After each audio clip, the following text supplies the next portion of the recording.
Buenas tardes, ¿cómo están? Bienvenidos, mi nombre es Pablo Wende, esto es Infobae TV, como todas las tardes, vamos a estar aquí hasta las 4. Como adelantaba recién en mi Twitter, vamos a arrancar directamente en esta jornada de hoy con el licenciado Javier González Fraga, expresidente del Banco Central, uno de los economistas más renombrados y más consultados por empresarios, políticos de la Argentina. Después vamos a hablar un poquito también de política con él porque está muy involucrado con el radicalismo y queremos saber cómo sigue la película desde el punto de vista electoral y también qué propuestas tiene el radicalismo para la economía argentina. ¿Cómo está, Javier? Bienvenido, buenas tardes. Muchas gracias por invitarme, Pablo, muy contento de estar acá. Bueno, gracias. Estuve en enero la última vez, no sé si se acuerda. Por supuesto. Momentos bastante, yo diría, dramáticos. Sí. Fue antes de la devaluación y antes de los distintos pasos que dio Fábrega en el Banco Central. En aquel momento, recuerdo perfectamente, hablábamos de algunas medidas muy urgentes que usted decía que había que tomar. Bueno, se tomaron algunas medidas, algunas, ¿no? se tomaron, sí. Era un momento que temimos porque se acelere la inflación, porque empezó a haber comportamientos que a mí me llamaron mucho la atención porque se parecían a los del 89. En el 89 y en algún momento de enero los comerciantes no querían vender porque preferían tener mercadería que no la plata. Me acuerdo que uno que distribuía en los supermercados me dijo, yo los viernes quiero tener el almacén lleno, el depósito lleno de mercadería y la cuenta corriente vacía. El lunes empiezo a vender, pero el viernes así. Esto es muy peligroso porque la gente cree que a la hiperinflación se llega cuando hay un desborde monetario. No, a la hiperinflación se llega cuando se incorporan conductas que demuestran una caída en la demanda de dinero o un aumento de la velocidad de circulación, poner el nombre que quieras. Y generalmente están anticipadas por un salto del paralelo. Y en enero tuvimos un salto del paralelo, llegó a casi a 13, y de repente había una sensación de que no había límite a los precios. Por suerte, yo creo que Fábrega muy acertadamente devaluó de golpe, en lugar de estar devaluando 8 centavos por día, que era un disparate, lo dijimos en el programa, devaluó de golpe, duplicó las tasas de interés y absorbió como 30.000 millones de pesos muy rápidamente y anunció una expectativa de reducción de subsidios, aumento de tarifas y además hizo el acuerdo con los bancos y con las cerealeras para hacerse de 4.000 millones de dólares que sin ninguna duda tranquilizaron el mercado. Eso fue muy importante. ¿Fue ortodoxo Fábrega? ¿Fue pragmático? A mí la palabra ortodoxo no me gusta porque técnicamente dice opina como la mayoría, quiere decir ortodoxo. Yo creo que lo que fue realista. Él, a diferencia de quien estuvo antes en el Banco Central, sabía que los bancos tenían una posición exagerada, aprovechó eso, sabía que se podía negociar con los comercializadoras de cereales y subió la tasa de interés por encima del ritmo esperado de devaluación. Esto es ABC, yo no sé si es ortodoxo, es el ABC. Si vos tenés una tasa de devaluación que supera la tasa de interés, como fue en los 60 días anteriores, la invitación es sentarte arriba de las exportaciones y cancelar todas las importaciones que pueda, porque no hay deuda más cara que en tipo de cambio oficial. Él invirtió esa ecuación inteligentemente. Esto no es una cuestión ideológica, Pablo, esto es ABC. Pero aparte, creo que durante todo el 2013 tuvimos tasas de interés excesivamente bajas, con un tipo de cambio que, aun cuando no hubo una devaluación discreta como la de enero, el ritmo era muy superior a la tasa. Claro. Era una invitación a no vendas nada, que igual dentro de un mes el tipo de cambio va a ser más alto. No hay mejor negocio que demorar la liquidación de exportaciones. Por eso, me cuesta, además no quiero decirlo porque parecería como que entonces es distinto del resto del gobierno. No, es un hombre que conocía su trabajo y lo hizo muy bien. Y yo espero que lo siga haciendo y tengo confianza. Yo creo que a veces va a chocar con el ministro porque obviamente esta política genera recesión, enfriamiento de la economía. Pero, como yo decía en un artículo de ayer, yo creo que el gobierno se le fue achicando la cancha, el camino se le fue achicando y hoy está en un desfiladero donde o se cae para el lado de la recesión si pretende defender las reservas o se cae para el lado de la hiperinflación y las corridas cambiarias si trata de reactivar la economía. O sea que a la hora de adoptar, lo mejor es esta recesión leve. Por supuesto, porque yo creo que la lectura que se hizo es política. Nunca un presidente en la Argentina en los últimos 50 años se tuvo que ir por recesión. En cambio, sí se tuvieron que ir por corrida cambiaria, caída de reservas y alza de los precios. O sea, tanto el caso de Isabel Martínez Perón, como de Alfonsín, como de Fernando de la Rúa, el problema era el sector externo. Entonces yo creo que Fábrega debe tener la instrucción, sospecho, no tengo ninguna información al respecto, cuidar las reservas. Y es el hombre de confianza de Cristina, porque lo era de Néstor, para cuidar las reservas.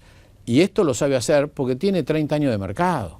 Entonces esto lo sabe hacer, esto, insisto, esto no es de derecha o de izquierda, esto es simplemente tener una prioridad, que es cuidar las reservas. Nadie sabe si es 25 o 20 o cuál el número crítico por el cual el mercado empieza a apostar al dólar a cualquier precio. Pero sin ninguna duda estuvimos cerca de esos niveles en enero y hoy las reservas van muy gradualmente, todos los días subiendo 40, 50 millones y esto es muy bueno. No quiero hablar del minuto a minuto, pero inevitablemente también tenemos que mencionar que hoy el tipo de cambio paralelo tuvo un salto, ¿no? Sí. Y está terminando ahora en 11.28 aproximadamente. Sí. Se movió bastante la semana pasada y esta. Hay que verlo como una respuesta a la baja de interés del Banco Central. Por supuesto. Hay que leerlo, no sé, por al aumento de la liquidez, al aumento de la liquidez y a la caída de la tasa. La sospecha que Kicillof está forzando al central a limitar la recesión porque ya tuvimos 5 semanas de tranquilidad cambiaria. Entonces, eso entonces invita a ello. Sin ninguna duda, si mañana suben la tasa o si absorben 10.000 millones o 15.000 millones en el mercado, sin ninguna duda va a volver a bajar.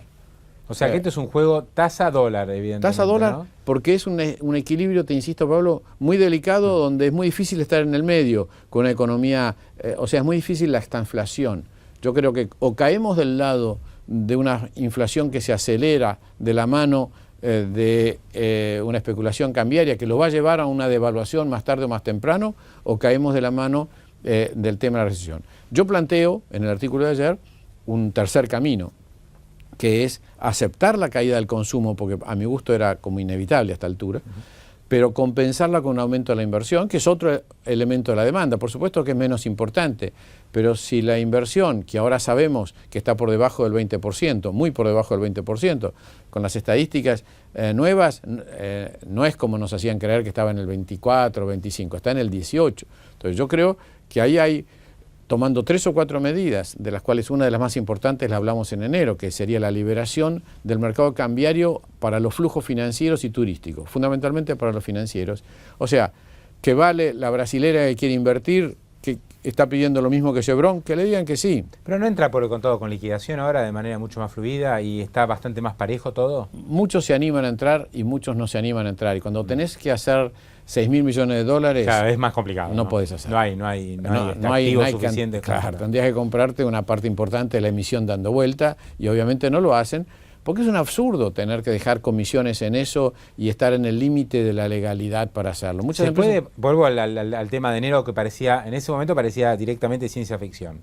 Hoy, que no hay tanta brecha entre el dólar oficial, el paralelo, el dólar bolsa, los distintos tipos de cambio. Hoy, ¿estamos un poco más cerca de poder liberar el mercado cambiario? Yo creo que sí, yo creo que estamos más cerca, pero entiendo que hay resistencias que son más bien del relato, ideológicas, temores, pero creo que deberían animarse a hacerlo. Yo no espero que este gobierno vuelva a devaluar en términos reales como lo devaluó en enero. O sea, creo que el dólar, el peso sigue apreciado, pero no creo que este gobierno trate de corregirlo. ¿Por qué? Porque le dejará este problema al siguiente.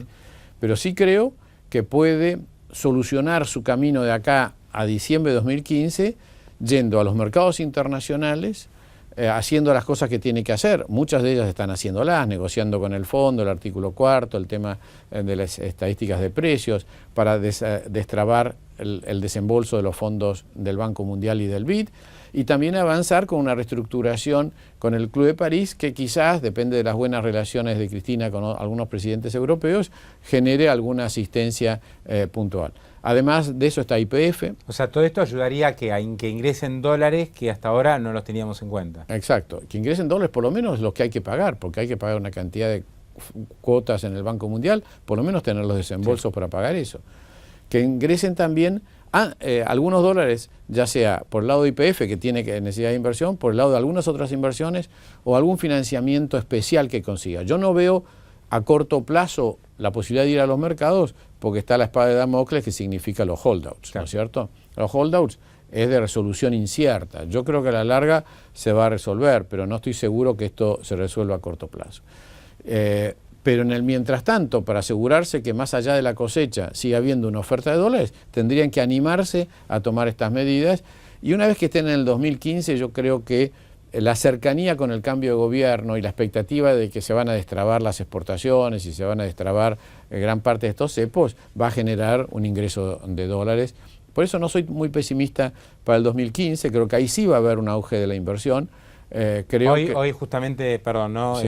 Gonzalo Fraga, en La Nación salía un artículo de Martín Carenguícer hablando de, poniendo en boca de Axel Kicillof algunas expresiones respecto a que el segundo semestre va a ser un poco mejor que el primer semestre. Hay un tema también incluso estadístico, ¿no? De que el segundo trimestre del año pasado fue bueno, este sería muy flojo. O sea, Kicillof como que va preparando el terreno para las próximas cifras económicas que van a ser malas.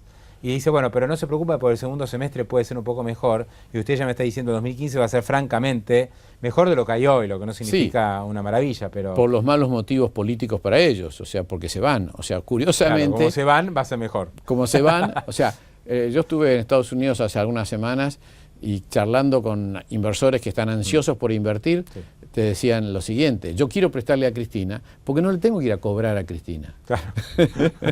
O sea, le quiero prestar a Cristina porque me lo va a pagar el que viene, que en toda probabilidad, porque si uno toma Scioli, Massa, nosotros o el PRO, todos los que tenemos alguna posibilidad, todos tenemos más o menos la misma propuesta económica, si querés después hablamos un poco de eso, con algunos matices, algunos efectos de marketing quizás distintos, pero la sustancia es bastante la misma y esto da mucha tranquilidad. No hay nadie, excepto unos pocos a la derecha y unos pocos a la izquierda, que están pensando en magias monetarias o en avances del Estado espectacular sobre la economía. Ahora, una prueba de la avidez y el interés que hay por invertir en Argentina es este Bonar 24, que es el bono que se le cobra a Repsol. Repsol se lo vendió a JP Morgan en los mercados. Eran 3.200 millones de dólares y se colocó en 48 horas. Pero peor. Pero claro, con una tasa de casi el 12%. Entonces el inversor dice, es como, está perfecta esta definición. Claro. Le doy al 12% a Cristina y después le cobro o a Macri o a Cobos o a Scioli. A mí me impresionó más lo que pasó con YPF. Cuando salió a colocar ese 12% Repsol, que lo hizo técnicamente muy mal, porque en lugar de ir con Galucho recorriendo los mercados para explicar cómo andaba YPF, salió por las de ella a venderlo. Y todos pensamos, bueno, acá la acción va a sufrir. Sufrió 15 minutos. A las 3 horas cotizaba casi 10% arriba de lo que había pagado Morgan Stanley por el underwriting de la colocación. O sea que también Morgan hubo Stanley un se interés ganó, por entrar. No sé exactamente la cifra, pero varias decenas de millones de dólares en un ratito. Claro, ¿Por qué? Porque los que estaban esperando que cayera para comprar eran 4 veces, en términos de plata, la oferta. O sea, había 4 veces más demanda que oferta.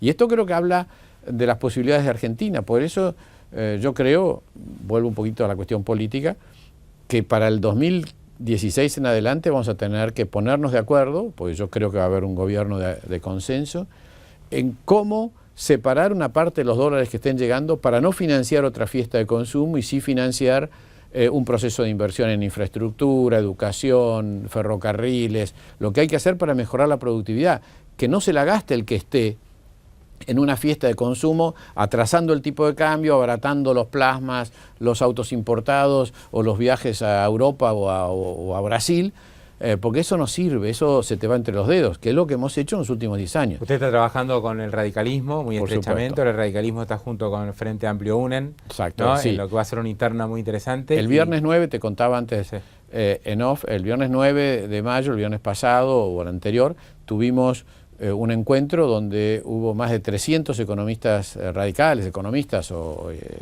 afiliados, presentaron 80 trabajos, fue una jornada, tendríamos que, de haber sabido el éxito, hubiéramos hecho 2 días, no uno. No hubo tiempo físico para presentar todas las ponencias que se hicieron y me sorprendió, se tocaron básicamente 4 temas: la coyuntura, el desarrollo, la inclusión social, el tema de la pobreza y la infraestructura, incluyendo ferrocarriles, temas hídricos, etc. Y también hubo un capítulo sobre instituciones. La verdad, me sorprendió la calidad de las propuestas, por eso yo insisto que el mensaje a la comunidad es que el radicalismo está en condiciones de hacerse cargo y ahora nos toca la etapa de consensuar estas ideas con los economistas del resto de UNEN. Yo ya tengo una reunión fijada con Ángel Ciara para los próximos días, también me voy a encontrar con Martín Lustó, con los que sean los referentes. ¿Cuál sería la idea de eso? Digamos, tratar de que el espacio tenga ciertos consensos sobre el rumbo que tiene que ir a Argentina, después que cada candidato muestre, obviamente, Por supuesto, costado, ¿no? Empecemos a trabajar sobre lo que estamos de acuerdo. Yo creo que todos tenemos sobre todo en economía, un gran consenso y debe haber algunas ideas en las cuales no estamos de acuerdo o cómo se presentan. Yo creo que es cuestión de ir tomándonos confianza en estos ejercicios informales para que en algunos meses, falta mucho para las elecciones. Uno mira a los políticos y parece que no, pero falta mucho para las elecciones. Entonces falta mucho para hablar de equipos, para hablar de propuestas concretas. Yo creo que el 2014 es un año para elaborar estas ideas, irlas conversando, porque te insisto, Pablo, que nos tenemos que ganar confianza entre nosotros para ir viendo, a ver, qué querés decir con bajar la inflación, qué querés decir con bajar los subsidios, de qué se trata, la política energética, la política de estabilización. ¿Cómo se hace, no? ¿Cómo se hace? Bueno, Porque es claro, todo el cómo se hace exige ganarse confianza y empezar a charlar con mucha humildad y sin tratando de imponer ideas, porque acá nadie es dueño de la verdad. Pero yo creo que es un ejercicio importante. Por supuesto que además del capítulo económico hay otros capítulos que a veces son todavía más sensibles. Pero yo creo que es un ejercicio bastante interesante para demostrarle a la sociedad que esa imagen de que el radicalismo o la alianza que fracasó, vos sabés mi opinión, yo creo que es injusta esa opinión. Yo creo que la alianza compró una bomba de tiempo cuando De la Rúa dijo $1 es $1 y no tenía otra solución que como pasó. Y hay que recordar que la bomba la armó un gobierno justicialista, no la armó la alianza. La alianza simplemente tuvo la ingenuidad o la torpeza o la avivada política de enorme costo económico de decir yo acepto esa bomba, cuando Duhalde no la había aceptado. Pero faltando 1 año y medio para que termine este gobierno, porque Sí. es bueno saber si hay una bomba antes que saberlo después. Entonces, la pregunta y un poco lo que infiero de esta charla es que más que una bomba de tiempo, que este gobierno evidentemente ha acumulado grandes distorsiones en la economía, pero lo que viene a partir del 2016 es algo muy bueno, porque vamos a tener que administrar una situación de abundancia, no de escasez. De abundancia de dólares, que por ahí tiene su parte negativa porque generan la enfermedad holandesa, generan la apreciación cambiaria y generan otros problemas, en el marco de algunos problemas muy serios que tienen que ver con, por ejemplo, para mí de los más graves, en lo económico, la destrucción de la cultura del trabajo. O sea, esto creo que es un problema muy serio. Sí. Después, un tamaño del sector público y una ineficiencia del sector público que va a haber que analizar con mucho cuidado. Necesitamos una reforma del Estado para que el Estado vuelva a ser eficiente, pero también más chico. Pero esto no lo podemos hacer de golpe. Lo que tenemos que buscar consenso, y anticipo un poco lo que vamos a estar discutiendo en estas reuniones, es cómo lograr una economía eficiente sin pagar un aumento de la pobreza. Lo que no queremos es que haya una sola familia más por debajo de la línea de pobreza para lograr esto. Y esto se puede hacer. Hay que tomarse un tiempo para ciertas cosas, seguramente para bajar el gasto público va a haber que tomarse mucho tiempo, va a haber que esperar la reactivación del sector privado, va a haber que reactivar el sector privado sobre la base de la inversión, pero ¿inversión dónde?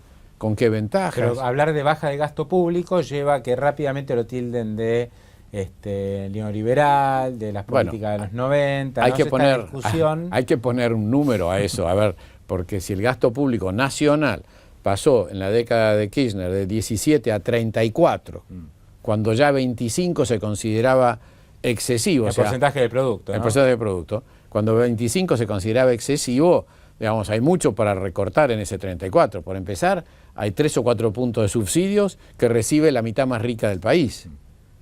Y debe haber un exceso de clientelismo en muchos de los planes y sin ninguna duda hay un exceso de clientelismo en el 60% de aumento del empleo público. Entonces, el empleo público improductivo lo que ha crecido pero por eso, entonces, en detrimento del sector privado. No es lo mismo hablar de bajar 2 puntos de gasto público a un nivel de 24, como estuvo en los 90, que hablarlo cuando está en 34, como lo está dejando ahora.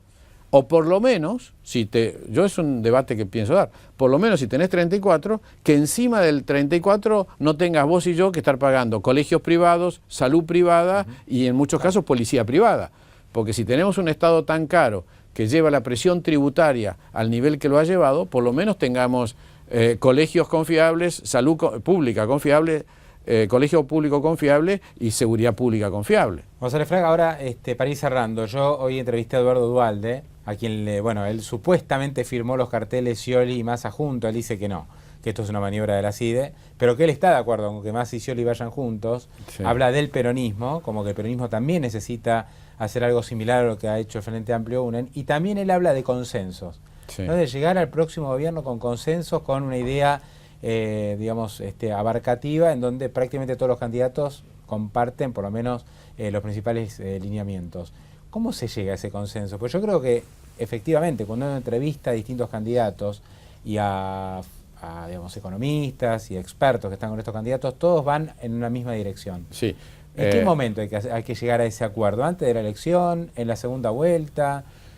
Yo creo que hay que ir hablando. Yo he hablado con Duhalde y tengo una buena relación con él y lo respeto mucho hace algunos meses y él está claramente en esta preocupación. El movimiento productivo argentino es un ejemplo justamente de esta elaboración de los consensos, esta entidad que él preside.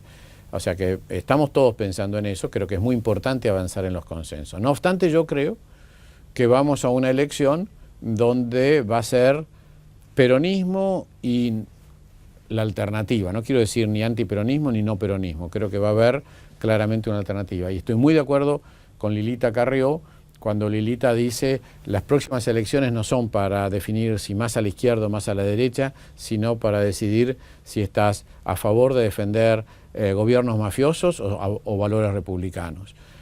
Yo creo que por eso la separación va a venir por ahí.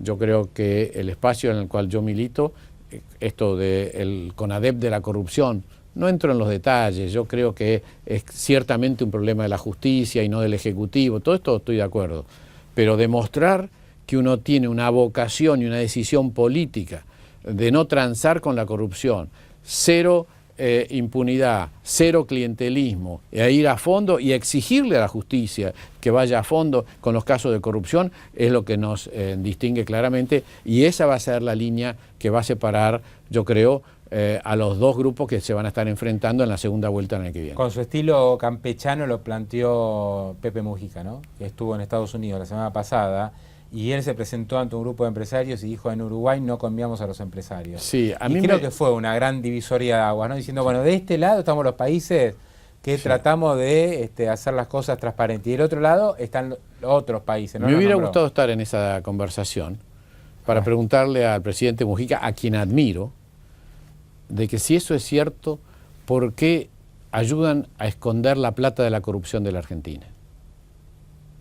¿Por qué no nos dice quiénes son los titulares de los inmuebles, de las offshores uruguayas y de los depósitos? ¿Por qué Uruguay juega ese discurso de nosotros no... Es el doble estándar, ¿no? Es un doble estándar, porque por otro lado es Suiza, Sí, o sea, ¿no es cierto? Entonces cuida la corrupción de los argentinos y en la parte de los brasileros. Entonces a mí me parece mal ese doble estándar, pero lo admiro por muchas decisiones que ha tomado y me gustaría que avance en esta línea. Estoy seguro que él íntimamente está de acuerdo con lo que yo estoy diciendo, pero no puede ser que Uruguay viva de esconder la plata negra de los argentinos, especialmente la que proviene de la corrupción. Ahora, yo lo que yo coincido plenamente, ¿no? El tema de la reflexión me parece que va mucho más allá de, digamos, indignarnos porque un funcionario de primera, segunda o tercera línea se enriqueció en el paso del poder. O sea, es mucho más allá de eso, mucho más que tiene esto derrama en lo que es el manejo de la economía, en la productividad y en las empresas que pueden o no estar poniendo plata en el país. Mira, te voy a decir una cosa que no siempre que la digo cae bien, pero soy esclavo de lo que escribí hace como 17 años en un libro de Mariano Grondona sobre la corrupción. Para mí, la manera de combatir la corrupción es elevar la probabilidad que los privados que pagan vayan presos. No te digo de eliminarla, pero hoy debe ser 0,00 algo la probabilidad, porque ningún empresario tiene ningún empacho en dejar de pagar una coima, y siempre te dice, si no, no se puede hacer negocio en este país. Mentira, tendrían que defender los criterios éticos. Pero son los mismos empresarios que después a través de las cámaras critican por supuesto, la corrupción. Por supuesto, pero entonces yo creo que habría que llevar al 5 o al 10% la probabilidad que vayan preso un empresario por un hecho de corrupción. Vas a ver que desaparece la corrupción. En los países que se combatió la corrupción es porque saltaron casos que metieron presos a los empresarios. Acordate de la Lockheed, acordate del caso Siemens, acordate, viste, hubo varios ejemplos de este, y ahí tomaron nota, porque en el fondo ningún empresario al que vale razonablemente bien corre el riesgo del 5% de probabilidad de ir preso por un acto de corrupción. ¿Y hoy los candidatos están con este tema, están enfocados en esto? No tengan ninguna... Los veo mucho más aguerridos con el tema que otros, que por supuesto, que a mí me gustaría. Por eso es que va a haber una divisoria. Por eso es que están los que dicen sí, pero no hace falta, la justicia va a hacerlo. Yo creo que esos claramente están para pactar con la impunidad, y estamos los que hablamos de un CONADEP de la corrupción y de que hay que ir a fondo y que hay que tomar una decisión política. Porque esto no es en Noruega. Acá los jueces leen los diarios y están influidos políticamente, y lo estamos viendo en estos días, cómo se van corriendo en la medida que cambian los vientos políticos. Entonces, que sepan que si ganan los representantes de UNEN, y la sociedad tiene que saberlo, los jueces van a estar presionados, correctamente, lo digo bien, van a estar monitoreados para ver cómo están decidiendo los casos de corrupción. Y los vamos a tener exactamente en la línea de lo que exige el Colegio de la Magistratura. Pero va a haber una decisión política de avanzar en los términos de la corrupción. Pero no es solamente, Pablo, la corrupción de la coima. Acá hay que atacar la mafia del juego, la mafia del narcotráfico, la mafia del fútbol, la mafia del lavado de dinero y la mafia de la patria contratista. Estas 5 mafias están íntimamente relacionadas entre ellos. Y por eso yo creo en ese libro de Gavetta, que el título es muy bueno, es País mafioso o república. Y por eso adhiero a lo que está diciendo Lilita Carrió, que creo que está muy bien en esta línea. Clarísimo. Javier González Fraga, un gusto haberlo tenido aquí nuevamente. No, gracias, Pablo.